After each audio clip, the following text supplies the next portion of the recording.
दोस्तों, आज के वीडियो में एक स्टोरी शेयर करने जा रहे हैं जिसका शीर्षक है एक पिता की इमोशनल कहानी।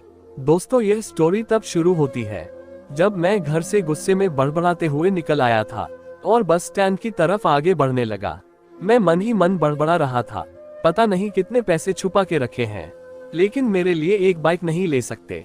अब मैं यहाँ से चला जाऊंगा और तब तक वापस नहीं आऊंगा जब तक मैं खुद के पैसों से बाइक नहीं खरीद लेता। इतना सोच ही रहा था, तभी मेरे पैर में मुझे कुछ चुभने का एहसास हुआ। नीचे देखा तो समझ आया कि जल्दबाजी में पापा के जूते पहन आया हूँ। उन जूतों में कील उभरी हुई थी जो मेरे पैर में बार बार घाव किए जा रही थी, लेकिन उस समय गुस्सा अधिक था तो मैं बड़बड़ाते हुए आगे बढ़ गया।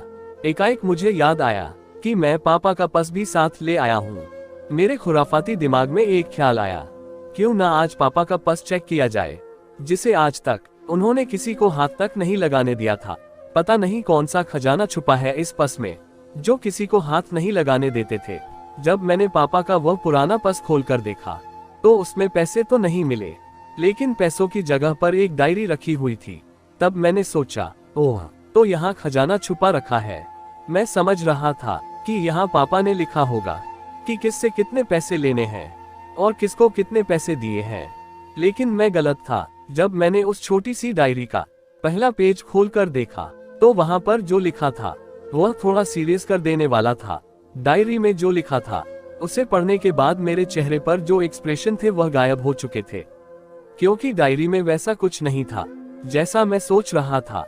वहां पर उन पैसों का हिसाब लिखा हुआ था जो अलग अलग कामों के लिए अलग अलग लोगों से उधार लिए गए थे।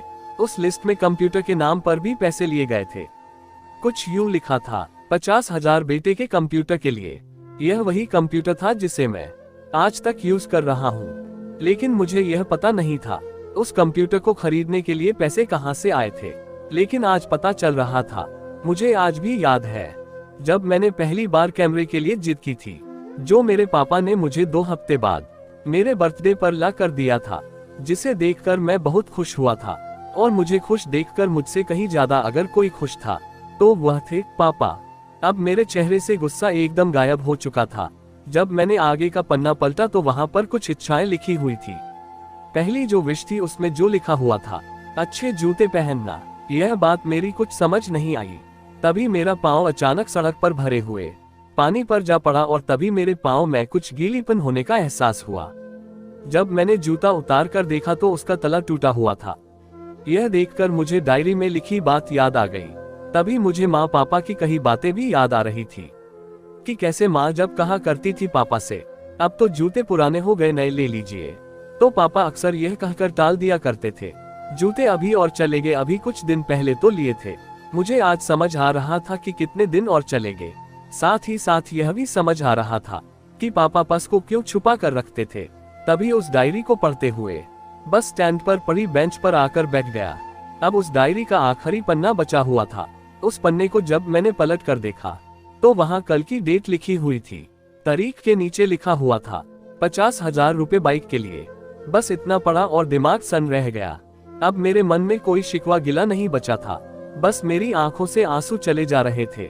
मुझे आज तक नहीं पता तब मैं क्यों रोए जा रहा था। अब मैं जल्दी से घर की तरफ भागा, लेकिन जूतों की वह कील पांव में अब तक घाव बनाने में कामयाब हो चुकी थी। मैंने जूतों को रास्ते में ही निकाल कर फेंक दिया और भागते लड़खड़ाते हुए घर जा पहुंचा, लेकिन पापा घर पर नहीं थे। मैं समझ गया वह कहाँ थे। मैं सीधा पास वाली बाइक एजेंसी की तरफ भागा।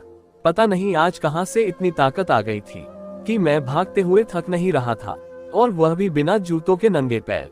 जैसे तैसे मैं बाइक एजेंसी पर पहुंचा। पापा वही थे। मैंने पापा को दौड़कर गले लगा लिया और मेरी आंखों से आंसू रुकने का नाम ही नहीं ले रहे थे। पापा को समझ नहीं आ रहे थे आखिर हो क्या रहा है, मैं क्यों रो रहा हूँ। मैंने पापा से कहा, पापा मुझे मोटरसाइकिल नहीं चाहिए, आप अपने लिए जूते ले लीजिए। अब आज से मैं जो भी करूँगा अपनी मेहनत से अपने बलबूते पर पढ़कर करूँगा। दोस्तों, बस इतनी सी थी ये कहानी।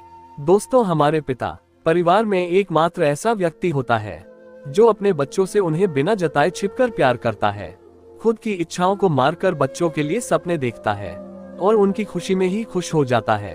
मुझे नहीं पता कि आप अपने पेरेंट्स की इज्जत करते हो या नहीं।